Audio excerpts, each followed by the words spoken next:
दिन के बाद उनकर फोन देखी उठाई का हेलो। हाँ क्या करती हो? बैठली।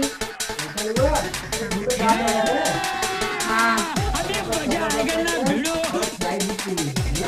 अच्छा ठीक है। बुलाया हम तो तैयार होके आई, अब तू कहना तैयार है, अभी तैयार ना हो तो यार तो है ही मर्दवा। तो चला। बता दी तो कहना सच्ची बताएगी ना, इतना बढ़िया फ्लाइट बुक कैली है ना, इतना बढ़िया फ्लाइट बुक कैली है ना कि कहूँ जाबी ना कभी हाथ जन्नत में पहुँच गई है। एक काम कर, पानी में टीचर सीधा चल आवा। ये देखा हाँ तुम्हार एरोप्लेन, ठीक, और ये देखा तुम्हार फ्लाइट एक पीटा, ठीक। अगर वैसे बुलाई तो ना हो तू, तब तू लोग के बहाना मार के तोहके बुलैली है। अब एक चला पीटा।